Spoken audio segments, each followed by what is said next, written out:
Ryan Carter had always preferred a quiet life. At 29, he worked from home as a freelance graphic designer, spending most of his days in front of a computer with headphones on and coffee within reach. His apartment was neat, his routine never changed, and he liked it that way. Every morning started with a jog around the neighborhood, followed by work, take out for dinner, and a movie before bed. He wasn't lonely exactly, just comfortable living alone. Across the hallway lived Emma Collins. They had been neighbors for nearly a year, but their conversations had never gone beyond polite greetings. Sometimes they met in the elevator. Sometimes they collected their mail at the same time. Once, when the building lost power during a storm, they had shared flashlight batteries and talked for almost 10 minutes. Ryan remembered thinking she had a warm smile, but after the lights returned, life went back to normal. They became strangers again. That Friday evening, Ryan had just settled onto his couch with a pizza and was halfway through choosing a movie when someone knocked on his door. He wasn't expecting anyone. When he opened it, Emma stood there wearing jeans, a gray sweater, and an expression that immediately told him something was wrong. She looked nervous enough to burst into tears. "Hi," she said softly. "Hey, everything okay?" She looked down at the floor. "Can I ask you for a huge favor?" Ryan stepped aside. "Come in." Emma entered slowly, twisting her fingers together as if rehearsing the words in her head. "I know this is going to sound completely insane." Ryan smiled. "I've heard some strange requests before." She shook her head. "Not like this." After a long silence, she finally looked him straight in the eyes. "I need you to pretend to be my husband for one weekend." Ryan blinked. For a moment, he honestly believed he had misheard her. "My..." "What? My husband?" He laughed awkwardly. "You're joking." "I'm not." The smile disappeared from his face. Emma let out a long sigh before explaining everything. 2 years ago, my grandmother became very sick. She kept worrying that I'd spend my whole life alone. She wanted to know I had someone who loved me before anything happened to her. I couldn't bear to see her cry, so I lied. I told her I had secretly gotten married. Ryan stared at her in disbelief. "And your family believed you?" They were surprised, but yes. "So why didn't you tell them the truth later?" "I tried. Every single time I planned to confess, something happened. My grandmother's surgery. My dad losing his job. My brother's wedding. It never felt like the right moment." She looked completely embarrassed. The lie just kept growing. Ryan folded his arms. "So now your family is visiting." She nodded. "They'll be here tomorrow morning." "And they expect to meet your husband?" "Yes." Ryan rubbed his forehead. "This sounds like a disaster waiting to happen." "It probably is." He walked toward the kitchen, poured himself a glass of water, and offered her one. She quietly accepted. "There has to be someone else you can ask," he said. "There isn't." "What about a friend?" "They all live out of town." "A coworker?" "They'd never agree." "So why me?" Emma hesitated. "Because they've already seen you." Ryan frowned. "What do you mean?" She looked away. "I showed them a picture from my balcony months ago." "A picture?" "I pointed toward your apartment while you were watering your plants." Ryan nearly dropped his glass. "You told them I was your husband?" She nodded very slowly. "I'm so sorry." He couldn't decide whether to laugh or panic. "You made me part of your life without even asking me?" "I know. It was stupid." Silence filled the apartment. Emma looked close to crying. "I understand if you hate me." Ryan sighed deeply. "I don't hate you. I've barely slept all week." She reached into her purse and carefully placed a small silver wedding band on the coffee table. I even bought this. Ryan stared at it. You planned everything? I panicked. You actually bought fake wedding rings? She gave a tiny, embarrassed smile. I bought two. Ryan couldn't help laughing despite himself. This is the craziest thing I've ever heard. I know. My family is loud, she admitted. There'll be my parents, my grandparents, my younger brother, 2 aunts, an uncle, and a few cousins. They'll stay until Sunday evening. All you have to do is smile, wear the ring, eat meals with us, and pretend we've been married for 3 years. That's all? Ryan joked. She smiled for the first time. I'll handle most of the talking. Ryan looked out the window. Everything inside him told him to refuse. He barely knew this woman. If anyone discovered the truth, the entire weekend would become a complete disaster. But then, he remembered the fear in Emma's voice when she mentioned her grandmother. She wasn't asking for money. She wasn't trying to trick him. She simply wanted to protect someone she loved from unnecessary heartbreak. Finally, after several long seconds, he picked up the silver ring from the table. I'll do it. Emma's eyes widened. Really? He nodded. One weekend. After Sunday, this never happened. Relief washed over her face so quickly that it almost made Ryan feel guilty for making her wait. Thank you, she whispered. You have no idea what this means to me. Early the next morning, Ryan barely had time to drink his coffee before several cars pulled into the apartment parking lot.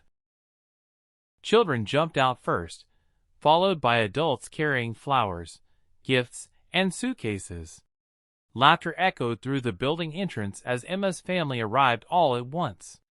Ryan slipped the wedding ring onto his finger, took a nervous breath, and looked at Emma.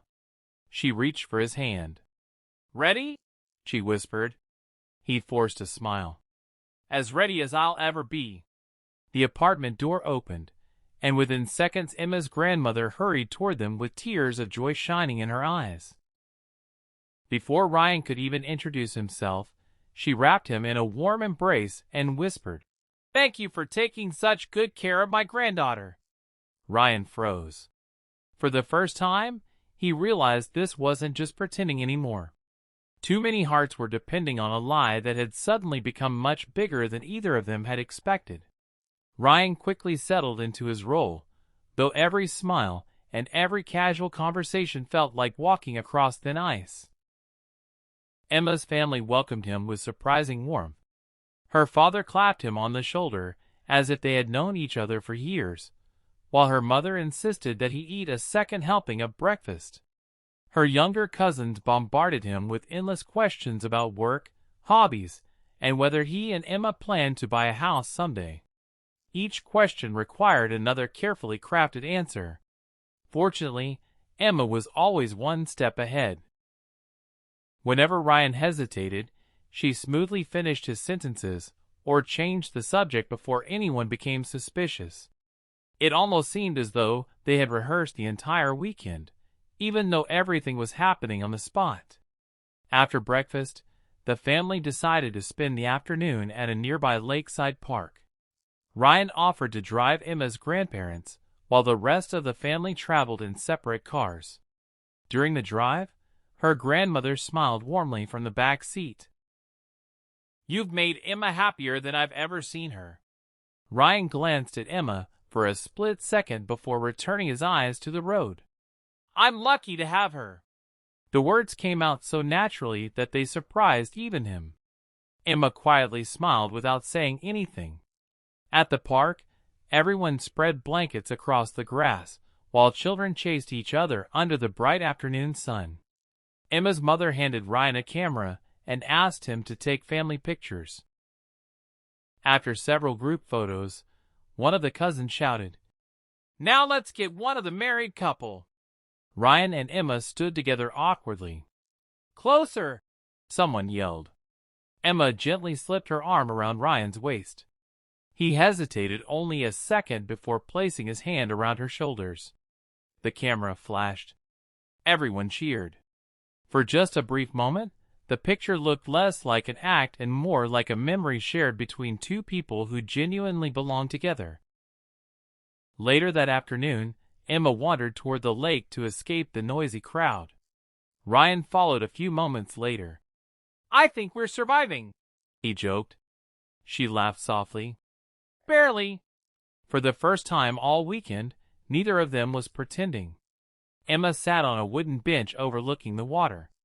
"I owe you an apology." "You've already apologized." "Not enough." Ryan shrugged. "I agreed. I still shouldn't have dragged you into this." There was a long silence before she quietly added, "The truth is, I wasn't only afraid of disappointing my grandmother." Ryan looked at her. "I was afraid they'd all think something was wrong with me." "What do you mean?" "Everyone in my family married young. My younger brother is already married with a baby.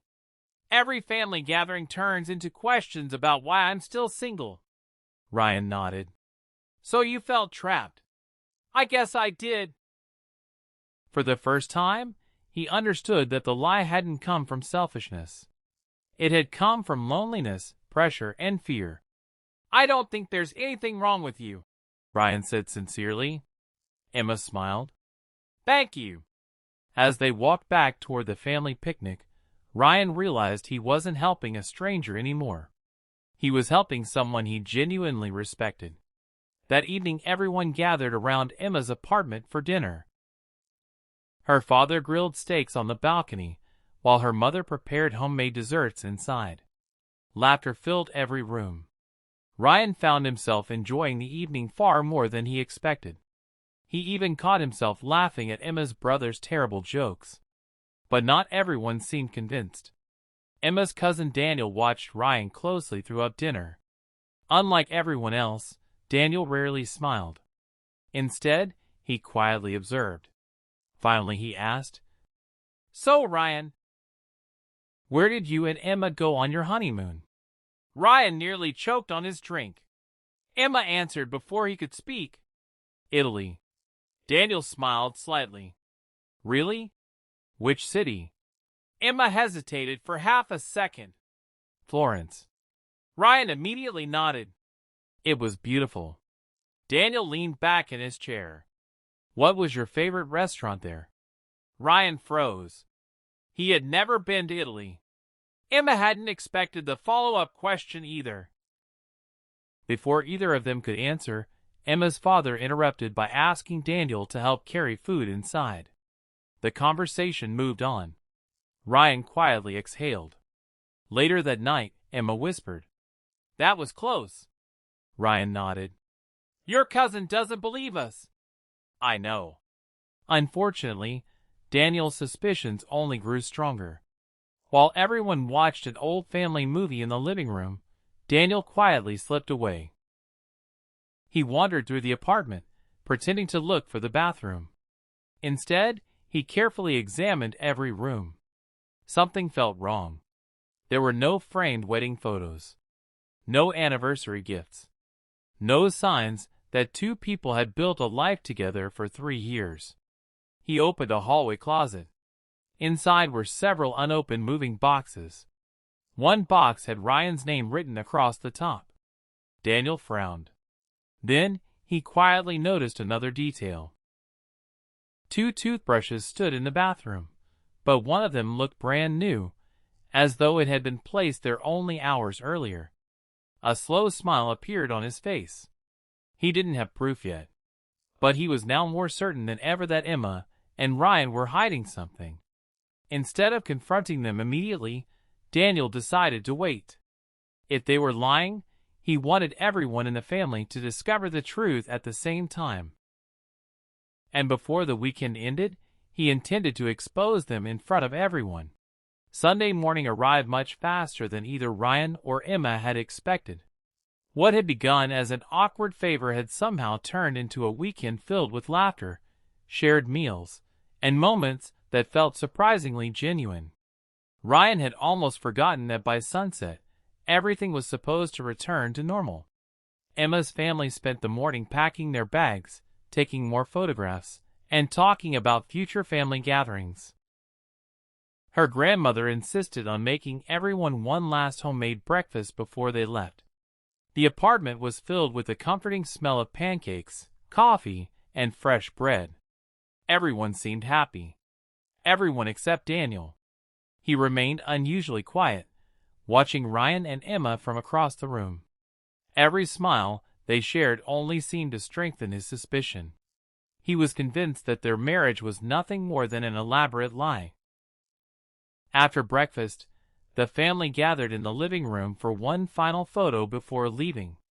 Emma stood beside Ryan, trying to act natural, but she couldn't ignore the uneasy feeling growing inside her. She had noticed Daniel's strange behavior since the previous evening. Just as Emma's mother raised her phone to take the picture, Daniel stepped forward. "Before everyone leaves," he said loudly, "I think there's something we should talk about." The room fell silent. Emma felt her heart pounding. Ryan slowly looked toward Daniel, already knowing what was about to happen. Daniel folded his arms. "I don't believe these two are married." Everyone stared at him in confusion. Emma's father frowned. "What are you talking about?" Daniel took a deep breath. "I searched the apartment last night." Emma's eyes widened. "You did what?" "I found unopened moving boxes with Ryan's name on them." There are no wedding albums, no anniversary gifts, and even the toothbrush in the bathroom looks brand new. Their honeymoon stories didn't match either. Nobody spoke. The cheerful atmosphere disappeared instantly. Daniel looked directly at Ryan. "So tell everyone the truth." Ryan looked at Emma. She stood completely frozen. For a long moment, nobody said a single word. Finally, Emma took one slow step forward. "No," she whispered. Everyone looked at her. She lowered her head. "He's right." A wave of shock spread across the room. Emma's mother covered her mouth. Her father stared in disbelief. Ryan wanted to say something, but Emma gently squeezed his hand, silently asking him to let her speak. With tears filling her eyes, she faced her family. "I'm so sorry." Her voice trembled. "I lied." She explained everything from the beginning.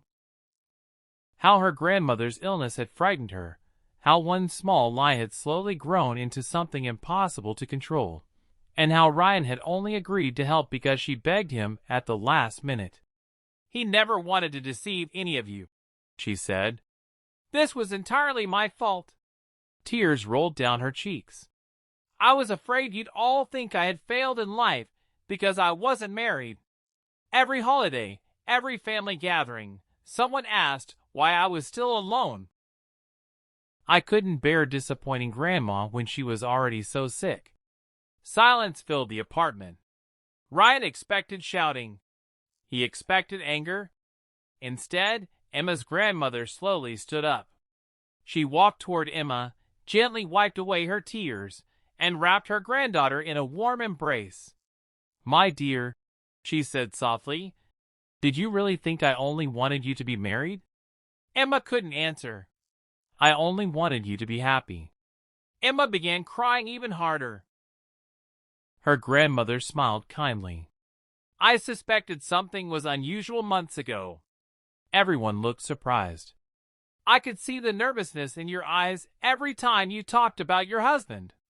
I chose not to ask because I hoped one day you'd trust us enough to tell the truth yourself." Emma buried her face against her grandmother's shoulder. "I'm sorry." "I know." Then the elderly woman turned toward Ryan. "You didn't owe our family anything." Ryan shook his head. "I was only trying to help." She smiled warmly. "And that's exactly why I thank you." She reached for his hand. "It takes a good man to help someone when there's nothing to gain." Emma's father walked over next. For several tense seconds, Ryan wasn't sure what would happen. Then, unexpectedly, Emma's father extended his hand. "I don't like to lie," he admitted, "but I appreciate your honesty today and your kindness this weekend." Ryan shook his hand with relief. One by one, the rest of the family accepted Emma's apology. Some were disappointed. Others laughed about how convincing the performance had been. Even Daniel looked embarrassed. "I shouldn't have searched your apartment," he admitted quietly. "I'm sorry." Emma nodded. "I understand." By late afternoon, the suitcases were loaded into the cars. One by one, the family hugged Emma goodbye. Her grandmother held Ryan's hands one last time. "I hope this isn't the last time we see you." Ryan smiled politely. "I hope not." As the cars disappeared down the street, silence returned to the apartment building. Ryan slipped the silver wedding ring off his finger and placed it in Emma's hand. "I guess this belongs to you." Emma looked at it for several seconds. "I can't believe you stayed until the end. I gave you my word." She laughed softly through her tears. "I don't know how I'll ever thank you." Ryan looked at her for a long moment. The weekend had started with two strangers pretending to be husband and wife. Somewhere between family dinners, quiet conversations, shared laughter, and difficult truths, that pretense had become something neither of them had expected. He smiled. "Maybe, instead of thanking me." Emma looked up. "You could have dinner with me next Friday." She blinked in surprise. "A real dinner? No pretending." For the first time all weekend, Emma smiled without fear. "I'd like that." As they walked out of the apartment together, neither of them knew where the future would lead. But this time, there were no lies, no fake promises, and no borrowed wedding rings between them. Whatever happened next would be real, and somehow, that felt like the perfect beginning.